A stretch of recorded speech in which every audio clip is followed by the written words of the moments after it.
back to the Hello. Money Making Mamas podcast. I'm Nancy Wallace-Lobbs. And I'm Kelsey Laka. And we are a mother-daughter duo that helps moms make money. Mm-hmm. So we're pretty excited. This is our 10th episode.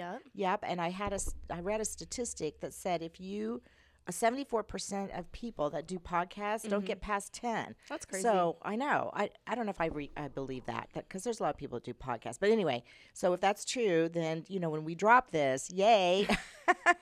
What's also funny is someone yesterday, we were at the Frisco Chamber, and they said, what did they say? They said like 70-something or 60-something of stats is made up. Yeah.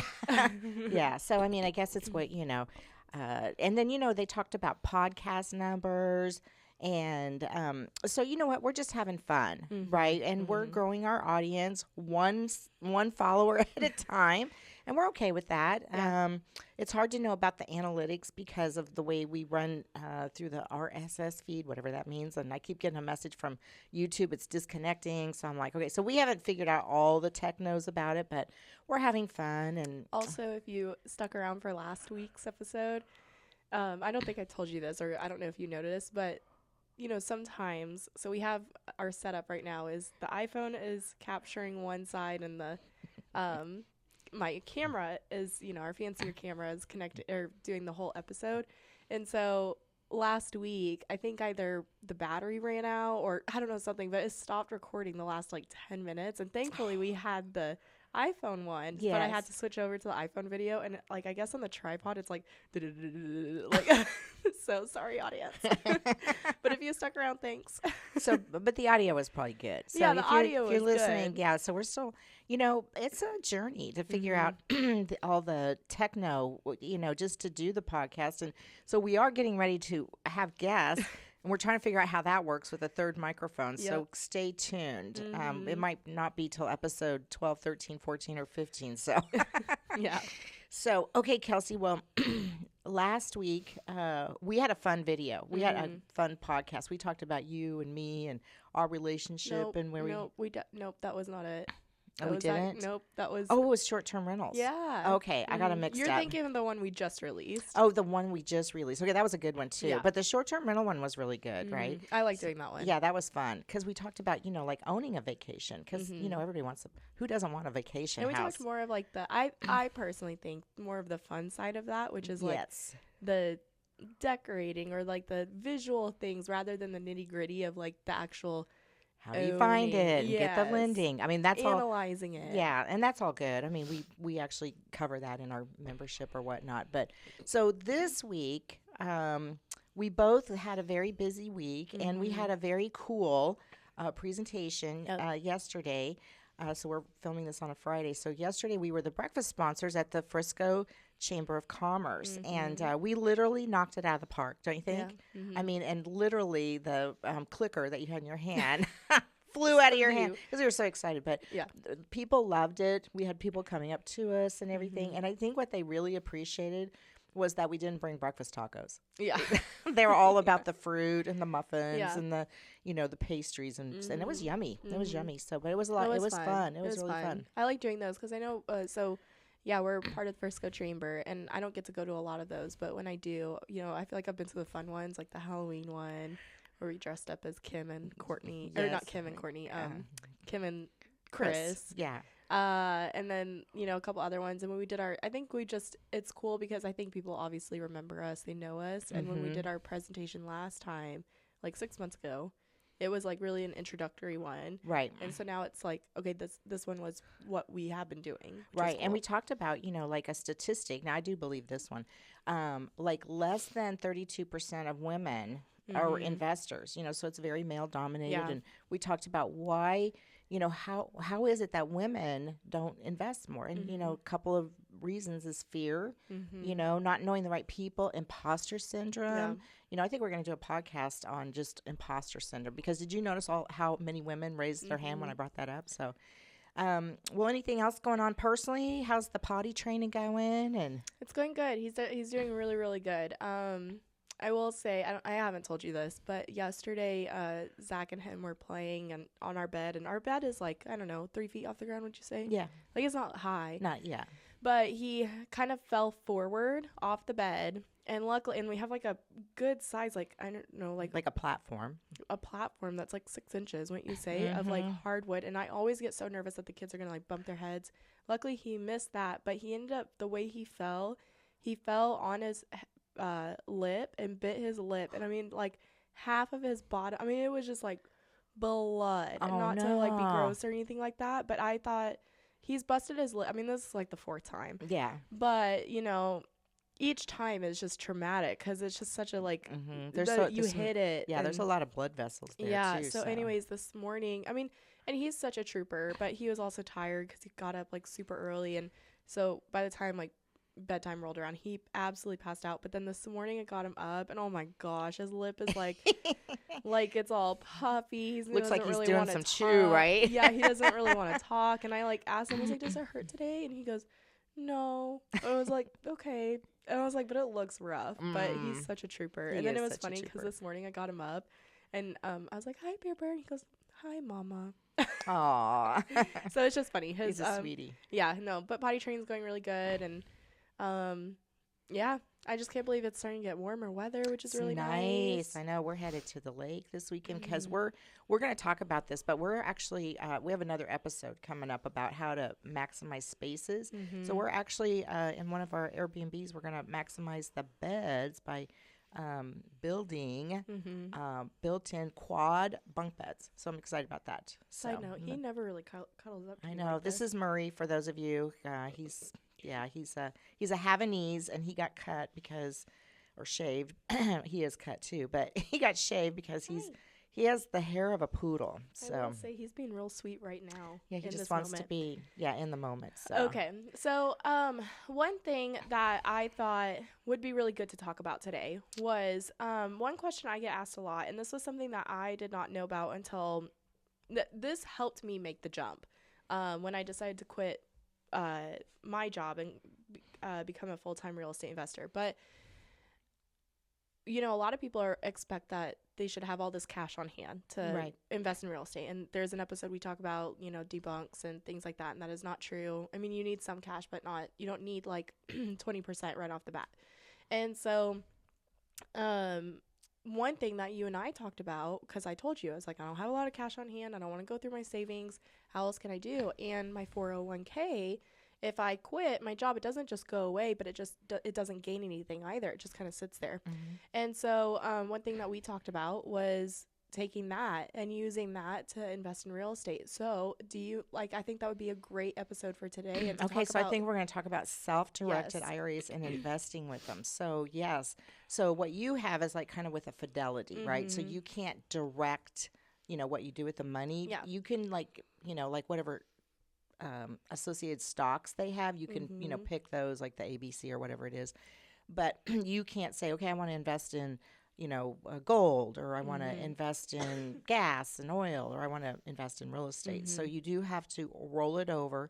So first off, let's just kind of, you know, I want to make it really simple, right? Because it's a topic that you can really get into the weeds. So you're going to help me not get in the weeds. I'm going to try not to do lingo and jargon. Well, and really quick, just to pause there, you've taught a couple of classes and like talked about this. So do you want to give a little bit of your background on self-directed IRAs and how you've kind of become? Yeah, so since 2018, that's when I learned how to use a self-directed IRA. And I did it by going to lunch and learns, and there is some info on the internet, but for me it was lunch and learns, and you know, kind of a trial and error kind of thing.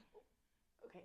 Sorry, really quick, the dog got on my laptop, but we're good. Okay, all right, okay. Keep going. We're not even going to edit that out. It's a blooper. All right, I'm sorry. So we have a small IRA, right? And so when I say, I'm going to talk about small dollar IRAs, and that is an IRA that has less than $50,000. You know, I mean, you can invest with, you know, $200,000, $300,000, $400,000, $500,000, but specifically, I learned how to use small dollar IRAs. So what I did, I guess we're going to jump into a story just to kind of illustrate what I'm talking about. So in 2018, I went to a lunch and learn, and I was like, wow, you can actually invest with a self-directed IRA. So a self-directed IRA is like a traditional IRA, a Roth IRA, a 529 Cloverdale, I think it's called. HSA, health savings account, but it's with a custodian company, right? So it's with a company that's what they do. They only have self-directed IRAs, and there's a ton of them out there. So the one that what are a couple? so I did with Quest Trust Company, but they recently sold last year, and so now there's a couple. I think I want to say like Newview and Trusted Self-Directed IRA. So there's just a lot, and I've done some presentations for Newview. I think they're out of Florida. But you could just Google it and you'll find a bunch of them. And we'll talk about due diligence later. But anyway, I went to a lunch and learn, and this guy named Nate Hare that was at Quest at the time, he talked about this, buying real estate. And I was like, oh, okay. So as it turned out, I was marketing absentee owners. I sent out a bunch of postcards that say, hey, I buy houses. And this guy called me, and he had a house in the historic district of Fort Worth. And long story short, we ended up buying that. I had a partner. We bought the house for $10,000 sight unseen. And that's the reason I could do that is I knew that neighborhood. I'd been marketing over there. And I was like, okay, yeah, we got it papered up in terms of like I got the contract and everything. And then when we went and looked at the house, we're like, okay, it's rough. Yeah. And so, but when I got it under contract, I was like, oh, because my half was only $5,000. Because remember, the purchase price was 10, and I had a partner. So my partner was paying cash, so he paid $5,000, and then I paid with my self-directed IRA. So I called up the custodial company. I said, hey, how do I do this? And they walked me through the forms that you need to do it. You work with a title company. So it's exactly like closing as if you had cash. Yeah. But it's just some paperwork, right? Yeah. So the cool thing is that Nancy does not own the real estate.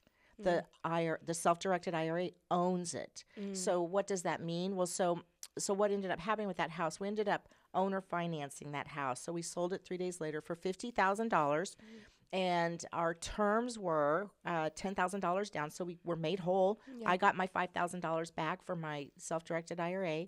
My partner got the $5,000 back that they had put down. And then we financed $40,000 for 15 years, like I think 10.5%. So the payment for the person, the end buyer, was around $450. So every month, $225 goes right into my self-directed IRA. Yeah. So I'm growing my self-directed IRA. And I'm not a CPA or financial advisor, but here's what I can tell you about that. So I don't claim that on my taxes because I personally don't own it. Now, when I cash it out, then that would be. But right now, I'm just building wealth in a self-directed IRA. Yeah. And then what can you do with that later on? So later on, so let's just say they sold the house. They would pay it off. So the money goes in there. And then I can just rinse and repeat. So as that builds, so you can buy properties. The other thing that I've done is become a small private money lender. So for reference, I wrote an article. I'm pretty sure you can find it if you research Forbes.com. Small dollar IRAs, Nancy Wallace Lobbs. And it's about how I took I think I had like 10 or 15,000, but one of my investor friends needed $136,000 to buy a house and flip it or whatnot. Right. And so I had been speaking about investing with a small dollar IRA. And so I met several people some people had 40,000, some people had 5,000, some people had, 10. And so there's a way for us to not combine our money, but come together on paper to be a lender. So the way it works is there were 6 of us on the deal that we came to, and it's a little bit more involved than just doing it on the podcast. But basically, if you have $4,000, you can become a private money lender. Yeah. You have to work with somebody like me that knows how to do it. Right. But it's a really good way to grow your retirement account tax-free. Yeah. Now you pay taxes on it just like when you take the money out. Right. And the last one I have to kind of do an example again. It's way more complicated than I'm going to make it sound, but I did a deal where I took $100 from my SEP IRA, self-directed IRA for self-employed people, and I did what's called an option. So I put the house under contract under my real estate company, and then I did I did an addendum taking it out of my real estate company that I usually buy properties in, and I did an option for $100 to transfer it into my self-directed IRA. Yeah. Now, there's a little bit more to that, but the bottom line is I only used $100. Now, in that particular case, I ended up, it was going to be an owner finance deal, and I had an in buyer. So, but what happened is that she had a life change about 9 months into it, and so she sold the house. So she ended up paying me off, and so I made a little over $45,000 in 9 months, and That's that crazy. money went right into my self-directed IRA. So if you flip a house and you make $45,000, you're going to pay taxes on that, right? But when you do it like that, it just goes right into your self-directed IRA. So I didn't pay taxes. Now, and the cool thing is, let's say like next year I want to draw out $10,000. So I only pay taxes on the money I draw out, or maybe 20. And unfortunately, I am over that 559.5 limit. So I don't ever have to worry about the penalty anymore, unfortunately. But it's a really good way. So when we talk about you don't need a lot of money, using a self-directed IRA is a really good way to build retirement. Yeah. And again, a lot of moms don't realize that when they do want to make that jump, you know, you will have that money in your pocket. If you want to quit your job, and if you have like a corporate position, you will have a 401k, and taking that and investing in real estate. Yeah. So what you do is what we did for you is we got you connected with a self-directed IRA company, a custodial company, and you do what's called a rollover. So the money comes right out of your, let's say, Fidelity account, your 401k, and it goes right into a self-directed 401k. They have 401ks. They have, traditional Roth IRAs or whatever. But the point being is you roll it over so you don't have a penalty for taking it out early, and there's no taxes. And now it's in an account that you can direct. That's what it means. Self-directed means you can direct. And you don't have to just buy real estate. That's what I know how to do. But you can actually buy Bitcoin. You can buy anything you can invest in. You can use that with the self-directed IRA. But I don't know anything about that part of it. Just real estate. Right. So why would someone choose to use a self-directed IRA for real estate instead of just using, stocks or Bitcoin, like you mentioned, things like that? One thing about, and I'm a firm believer in real estate, is that real estate, even if you buy it wrong, over time will appreciate. And it's shown to be not as volatile as the stock market or not as volatile as oil and gas. It's real estate, right? So the reason that you would want to invest with a self-directed IRA is that you get to grow when you open up a Roth IRA, or you have limits that you can do, based on your age. So you can only put in X number of dollars. Well, when you invest and the asset, so what we're talking about is the property, is the asset inside the self-directed IRA, it's the one that's making the money, right? So now there's rules about how you can do this. So people ask me, well, we talked about vacation rentals. Could I do an Airbnb? You could, but you probably don't want to. And here's why. Because first of all, it's a hands-off, what they call a hands-off transaction. So when the example that I talked about with the buying the house, the $5,000, so we couldn't make any repairs to it. We couldn't, if the end buyer was the one that had to pay property taxes, but let's just say we made it into a rental. So what would happen is all the rents would come to the custodial company and go into the account. So I can't touch it, right? Because that's a violation. And then if you violate the rules of self-directed IRA, the IRS, you can get lots of penalties and things like that. So there are certain rules you have to follow. And then the other thing, like I get asked, and I thought this too. So let's say that you have $50,000 in a self-directed IRA, and you want to go buy a beach house that's, I don't know, let's just say $250,000. Right. So you want to use $50,000 from your IRA as the down payment and get a loan for $200,000. Yeah, you can't do that.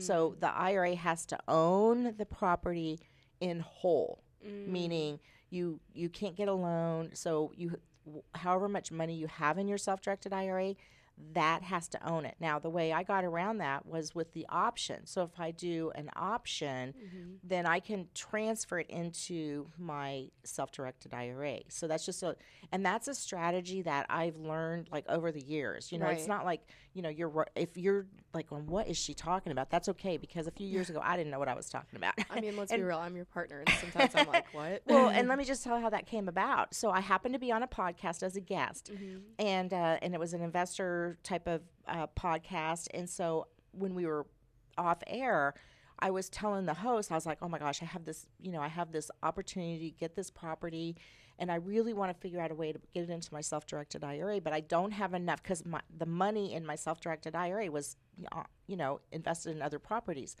And so it was actually someone on that podcast that said, well, you should do an option, Nancy. I was like, what? And so funny. So the story on that is, so then I called the custodial company. I was like, oh, can you send me the option document, whatever that is? And they go, well, we don't do that. We don't provide that. I was like, okay. Well, I'm a licensed real estate broker. So the next thing I do is I go to the Texas Real Estate Commission website and I look for that form, option. Yeah, it doesn't exist. So I actually even called the Texas Real Estate Commission. I was like, oh, do you have this form? And they said, nope. So then I Googled it, right? And I actually cobbled together my own option form, which now I teach people how to use it. Right. And I asked the custodial company, I was like, okay, can you use them? And they're like, yeah. So, but if I hadn't have kept asking the questions and everything, and so I created that form for me to use. And now, as part of my self-directed IRA training, that everybody gets that. So you don't have to go out and cobble your own form together. But it's one of those things that I want to say you can Google things about investing with a self-directed IRA, but you just have to be careful with all the information. You know what I mean? Right. So option, and I know that's a little bit deeper in the woods for if you're just listening and this is all brand new, but if you want to read more about it, you can go to Forbes and just type in Nancy Wallace Lobbs option self-directed IRA. It should come up. That's about the private money lending, but yes. So I think we should bring it back up. Okay. A couple of levels, because again, if you've never heard self-directed IRA or kind of don't know about the strategy, I think this is a really good podcast to listen to, and really just want to break it down for our moms and our listeners out there. So why don't we pick one of the deals you choose, and why don't you walk through the steps of just how you found the property, how you found such a low cost price opportunity and housing, or just the steps and going through that. Okay, that sounds good. And this can all be backed up because this story I'm getting ready to tell was featured in Ken Corsini's Profit Like a Pro. Yes, you're welcome, Ken, for the shout out. So, and I'm chapter 12. So the way that I used $5,000 out of my self-directed IRA was first I marketed for property. So can we back it up even one? Yeah, sure. One more step. Yeah. There's no such thing as dumb questions, but maybe someone has this question out there. Did that $5,000 come from just your own personal bank? Did that come from previous deals that you had done? Good question. Okay, so when I learned about the self-directed IRA, at the time I could only put I think we could open up an account because we didn't have one, right? So I've been self-employed for a long time. So I have a self-employed. So I did roll over my self-employed account, but this happened to be a Roth IRA that I opened up at the custodial company because I was like, oh, I need to learn how to do this, right? And they were focusing on the small dollar amount. And at that time, you could only put in $6,500, I think, based on your age and things like that. Like they called it the catch-up. So my husband and I literally said, okay, we're going to put $6,500 and open up a traditional IRA with a self-directed IRA company and see how this works. So we didn't know how it was going to work. We're just like, okay, we went to a couple of seminars and people were like, oh, yeah, this is a great way to build your retirement without, tax-free. So that was like what we were looking at. So I was like, okay. So then I kept going to lunch and learns. I was like, okay. So then I finally went to a lunch and learn, and they were talking about the process of using your self-directed IRA to buy real estate. And I was like, oh. So now remember, I only had $6,500 in this account, so I wasn't looking for $200,000 houses. Right. And the $10,000 house that we ended up finding was from a postcard. I get absentee owner. I get a bunch of different lists, but this one happened to be absentee owner, so people that don't live in the house. And this particular house had been vacant for over 5 years. The guy that I bought it from, he had been born there. I think it was built in like 1940, 50, something like that. And literally the city was getting ready to tear it down. So he had a lot of liens on the house. So I wasn't the first investor that talked to him. We just happened to, a lot of times you get deals and people want to sell to you and work with you, sellers now, Right. because there's some kind of connection. You know, you have a rapport. So we ended up, and I'm not even a football person, but my hubby is a big Green Bay Packers fan. Yeah. And I think they were getting ready to play, and whatever team he was rooting for, because he lived in, I think, Indiana or something like that, Columbus, Ohio. So that's how we bonded. We were just, and we were probably like shooting the breeze for like, I don't know, 10, 15 minutes before we even started talking about the house. So then he says to me, hey, you know, yeah, I called you because my wife has been saying, you know, the postcard been laying there. And so his wife said, hey, I think it's time you sell that house. And the reason he hadn't sold it up to this point was because it was his family home, that he had been born there, he had been raised there. So he had an emotional attachment to it. So I think, I'm not saying, you know, I think part of the reason that he sold it to me was because I didn't come off like, oh, hey, I want to buy your house, or, you know. And I being a broker, when I'm talking to people on the phone, I can actually look up the property address that we're talking about, and then I can get an idea of the value, right? You can do the Google Maps and see all that. So I knew that we're talking about a house that was pretty distressed. Yeah. And it turns out he had about $8,000 worth of liens on the house from the city of Fort Worth for mowing, and, you know, so he wasn't going to make a ton of money with this house at all, this deal. Right. So the tax value at that time was $14,000. So I offered him 10, and he's like, okay, he took it. I ended up doing all the paperwork online and just sent it over, DocuSign. He signed it. The next day, took it to the title company. Pause really quick. The reason you could do all of that form stuff, is it because you have your broker's license, or could like anyone? So no, it is because I have my broker's, and I know so how to write. So you do need someone. I need could. someone I to know help facilitate it. Yes, so I know how to write up contracts. Now, you don't have to, and because I'm a broker, I have to use the Texas Realtor, the ones that are for Texas Realtors. But if you were just like, you're not licensed, so you could do a contract. That you just created. There's real estate contracts out there, but even if you're not licensed in Texas, you can use those forms. So they're solid. Attorneys write those things. So, they're about, I think they're 10 or 11 pages long now. Okay. So I wrote my own contracts, right? And sent it over to him. Now, because and I disclosed that I'm a broker, but he doesn't have to pay any realtor fees because I'm buying the house.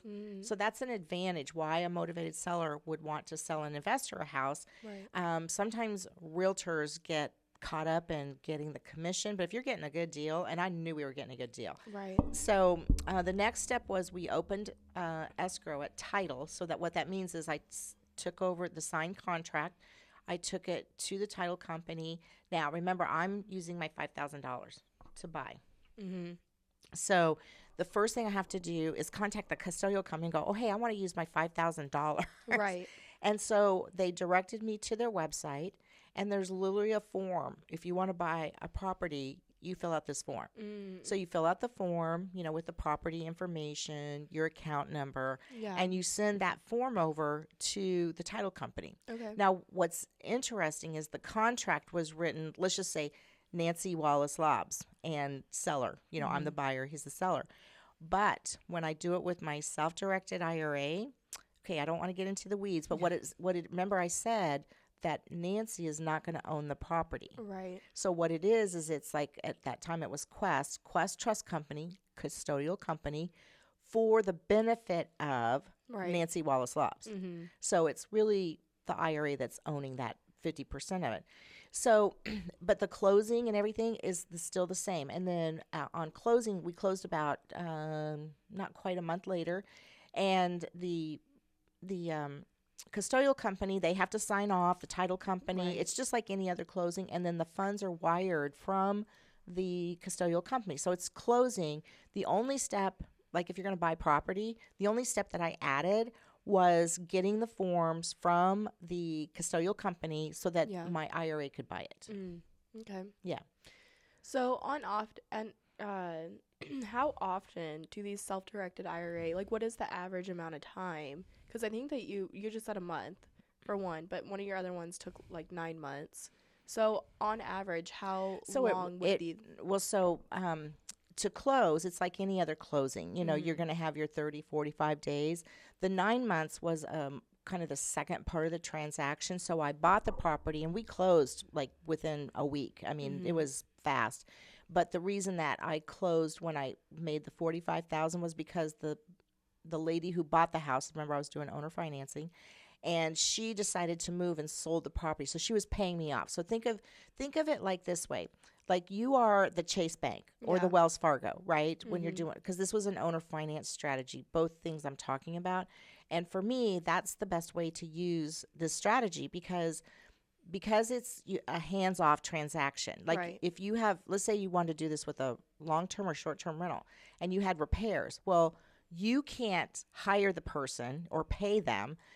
The IRA has to pay them. So it can get bogged down in paperwork. And what happens is, so let's say you hired someone to paint the interior of a house. So in order to pay that person, I have to fill out a form on the custodial, for the IRA to pay the vendor for the paint. And that could take 7 to 10 days. And that's not because of me. That's their process. So it just kind of depends on what's happening with the property. Exactly. So. Murray. I don't know if people will be able to. Yeah, this is not okay. Murray.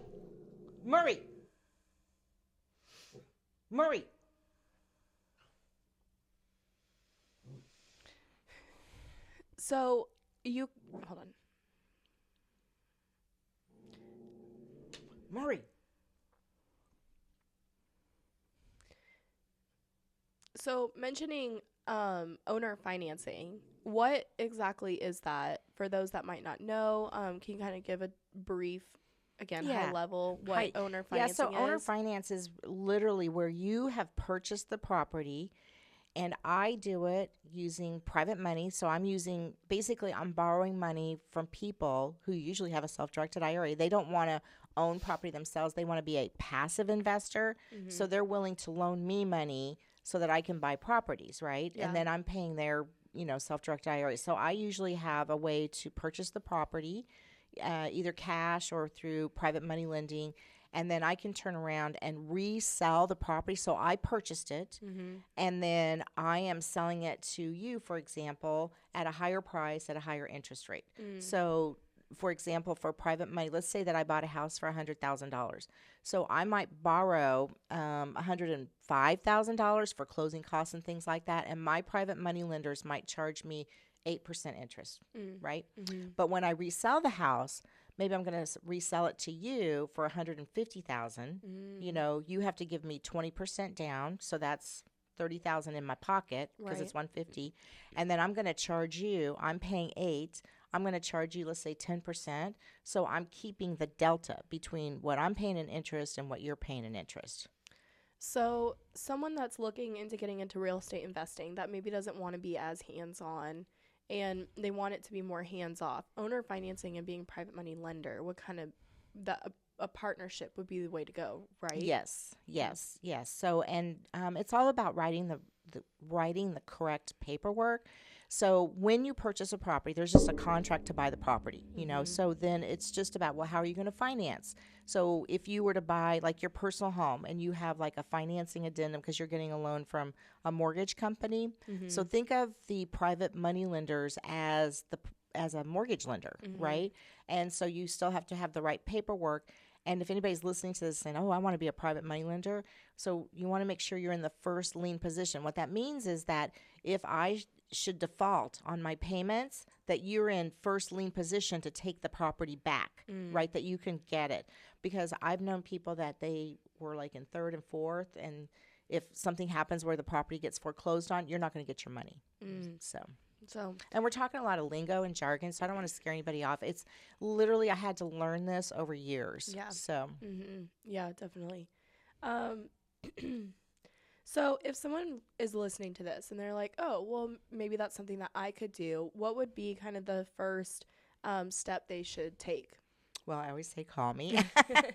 But I also say, do you have an account already that you could roll over? Yeah. And then if you want to open up a self-directed, then research the different companies that are out there. Yeah. Because one of the things, the differences are the fees, because there are fees. So to have the account, sometimes Just like they'll a waive. credit card though, and Yeah. So what I recommend is paying the fees outside your account, right? So don't have the fees inside. So yeah, you give them. But usually there's a quarterly fee. It's based on how much money you have and that how much your account is. But a lot of times these, it's competitive just like anything, and you can ask them to waive, the opening fee. A lot of them will, when they're trying to get new people, they'll waive the setup fee and that kind of thing. So what is the difference? And this is kind of going back to something that you said earlier, but what is the difference between a traditional Roth IRA versus a self-directed IRA? So the traditional, like if it's with a company that's non-custodial, meaning the only self-directed just means you get to direct what you're going to invest in. Traditional account, like traditional Roth or whatever, usually that's set up through a company, an investment house, and then they have a list of things that you can invest in, and usually it's stocks, right? So you don't get a choice you get a choice within their portfolio of what they have, but if you want to expand beyond that, you can't do that with just a traditional. Okay. So, where do you even find a self-directed IRA custodial? And what should you look for when you're looking at one? Just like picking out companies, what are some benefits and things that you should look at? Okay, good question. So I will say I was spoiled by Quest because I did a lot of talking with them. So I had a lot of connections at Quest Trust Company. And then they sold, like I said, earlier this year. So now what I would say is you need to Google and then call. And so my own criteria is if no one picks up the phone or emails you back, you need to keep moving. Yeah. You know what I mean? Yeah. So there's a couple that I would like, I'm not going to name them names, but you just need to do your own due diligence. And then also what state you're in, does that matter? Because it doesn't have to be. In fact, the one that Quest ended up selling to, it's not even here. It's not even in Texas, right? So I would just say Google self-directed IRA custodians, and then go to their website, make phone calls, ask people if they know. A lot of times people don't even know about this exists. But and then I would pick up the phone and ask to talk to an account representative, and then see what kind of vibe you get. If they are willing to open the account with you. So when Quest was here, they were right here in Dallas. I know I'm giving them a big shout out, but you could go to their office, and then they had lunch and learns. And then I would also see what kind of training they have, like on their website. Like, do they have Zoom calls and things like that? Because that's important, Right. to, especially if you're first opening up an account, you're like, well, what can I do with it? And they'll have, tax accountants on there that will talk about, like the regulations and restrictions that you can do. Like I can talk in a high level about that because I just know of what they are, but I wouldn't feel comfortable saying, oh, well, you can't do this, this, and this, right? Right. But you need to see what kind of training they have for, their account holders. So maybe at this point, our listeners or a mom out there is feeling like, oh, I could definitely do this because, again, this is a great way to do if you want to do hands off and things like that. And especially with littles, I know I don't have the time to go do some flips, DIYs and all that. So hopefully maybe someone's feeling, motivated to do that. They've looked out a company, they've picked a custodial one, they're going to roll it over. So that money, once they do that, what necessarily happens? I mean, they don't have to start investing right away, right? No. What happens to that money just kind of sitting in that self-directed IRA? There's no interest that's being paid on it. You do have fees, like every quarter, almost all of them have some kind of quarterly fee. So again, have that paid outside the account. Otherwise, it just kind of, dings away your money. But one of the things, in our focus group for our membership, what our moms asked for is they wanted a way to invest together. So this is the perfect scenario for moms to come together with their $5,000 or $10,000 or $15,000 self-directed IRAs, and they can all become private money lenders. Now I always get asked this: do we pool our money? No, you do not. Everybody keeps their own account, and you own a percentage of the deal that you're doing. So if we're charging like 10% and all of that, then that's another way to grow that small dollar IRA. And so in that article, I kind of talk about that one on Forbes.com. So kind of opposite you take this money, you invest in it, and you get, say you earn 10,000, you put in 5,000, you earn 10,000, whatever. Can I now take that money out, or what can I do with that money? What are some, obviously you can go and roll it over into another deal, but what are some other options that I could do with that money? So you could become a private money lender. You can't take the money. I mean, it's just like what the self-directed IRA allows you to do is to put in more money than you would normally, like there's so much money you can put in a year, but with investing, you can actually grow that. So just like, let's just say if you earn $10,000, if you take that 10,000 out, you're going to get a penalty because you're not 59 and a half, right? And you're going to pay taxes on it. So the idea is that you want to keep it in there and to just grow keep and grow. growing, and you keep turning it over, and that kind of thing. So this is a great way then to, like you said, build your retirement account, because once you're over 59 and a half, I think you said. Yes. You can take it out tax-free. Yes. Not tax-free. I'm sorry, not tax-free. Yeah, you'd have to pay taxes on what you take out. Now, it depends on if you got the Roth or traditional, and I'm not a tax expert, but generally this money, when it goes in, is not taxed. So when you take it out, it will be taxed. So would this, so a retirement account, but also would this be a good way for families to build money towards their kids' college education? Yes. So there's the 529, I think it's called Cloverdale or something. I always want to call it, sorry. But yeah, it's an educational account, and also health savings accounts. So a lot of companies offer health savings. So if you roll that over, so you can do health savings, you can do the college fund. Yeah, you can do that. And so it's a great way to build your kids' college fund as well. So then how would that work in the sense you build it up? So say, my kid is 3 right now, and by the time he graduates college, if he goes right from like 18, so he's 22, so 21 years, right? Is that right? No.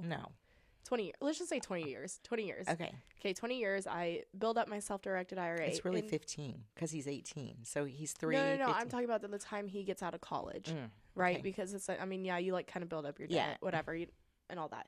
So say he graduates college at 22, 23. So that's 20 years from now. That gives me 20 years to build with my self-directed IRA. Yes. But at that point, I'm only 30. Oh, so I'm 31 right now, right? Yeah, 31 right now. So I'll be 51. I'm not 59 and a half yet. How does that work? Okay, so 529 is different than a traditional. So would you roll over your self-directed IRA into the 529? So you could. Then that's a financial advisor question. Got it. That's the question that you ask the custodial. Typically, it's an account like Roth to Roth, traditional IRA, traditional, can you open one? That would be, you'd have to ask the custodial. I don't know the answer to that. Because if you take money out of your 401k at your company and then you roll it over, does it have to be a like type of investment? I don't know the answer to that. So. Okay. But it is still, self-directed IRA is just a great way to build for either retirement, for maybe something else bigger that you want to invest in, or college educations, or even trade school. Well, things another like thing that. I'm just going to throw out or there. your kid's wedding. Yeah. Or a house they want to buy later on. And the other thing is, you can, like a lot of times people want to get into multifamily. So you usually have to have $50,000 to do that. But if you have a self-directed IRA, you can become a passive investor. Be very, very careful. Do your due diligence. But you can invest passively in multifamily deals. And there's like syndication. You can do oil and gas. So you have a lot more options. So if you have 50,000 and you're looking to grow that, that's I'm not going to say it's great because I'm not a multifamily investor. I do commercial net leases. So if you go into multifamily, just know that, you do your due diligence. That's all I'm going to say about that.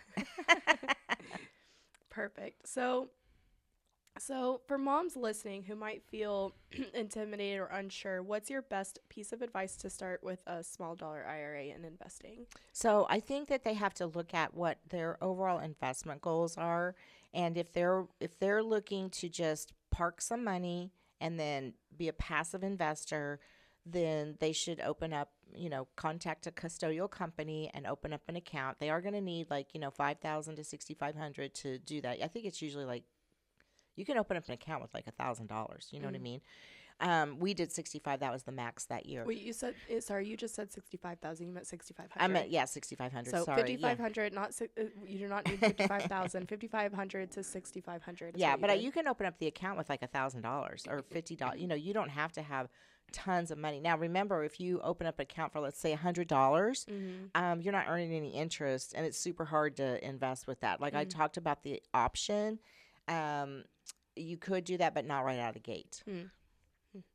So any moms out there that are listening and this is kind of the route that they want to take, what should they do? Well, I think one, they might consider joining our membership, right? Because we talk a lot in depth.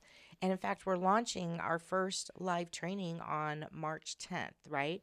And all of it's going to be recorded and things like that. And we're going to do deep dives. And then once a month, I'm going to do a Q&A. So I also have, we also in the membership, there is a whole course on just self-directed IRAs, and I dive way into the weeds, but that's good because you can stop and go, and then you could come to the live Q&A and ask questions about it. So yes, definitely. So I think this has been a great episode to talk about, just what other ways, because again, initially, especially me, like I thought I had to have 20% down to start investing, and that's not the case. You can for me, I personally did 401k into self-directed IRA, and that's, how I started investing, and so many other moms can do that. I just talked to a family yesterday that she quit her job. She has an 18-month-old. She quit her job, and her and her husband are looking into getting investing, and she hadn't even thought of her 401k.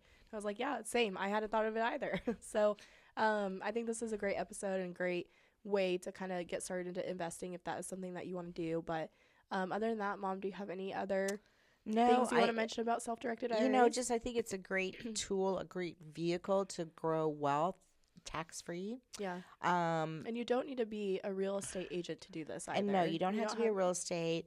And really it's learning the forms. It's really, it's still about finding the property, which you would do if you were, flipping or, wholesaling or whatever. So you still have to find the property, you still have to do your own due diligence. It's about knowing what form to use so your self-directed IRA can own it. And that's really, so it's, just learning the process. It's not any different than any other investing strategy. It just sounds more, oh my gosh, you mean I could do that? Yeah. And so it's a very good investment vehicle to learn, and it's not that hard. Yeah. So if anyone has any questions, please drop them below in comments. If anybody is thinking about doing a self-directed IRA and still is kind of confused about it, please reach out. Happy to help answer any questions, but other than that, that's all I have today. Okay, that's all I got too. And like, comment, follow us on Instagram, all the socials, subscribe if you like Now we have TikTok. We do have TikTok, so you can find us on there. And we did a Twitter. We have it all. So you can find us across all the platforms. And if you thought this was interesting, or if there's something else that you want to hear about or anything like that, another way to invest in, please send us those questions. We love to hear it, and we'll do an episode about it. But yep, sounds good. All right, thanks Mom. Kelsey. Love you. Love you. Bye-bye.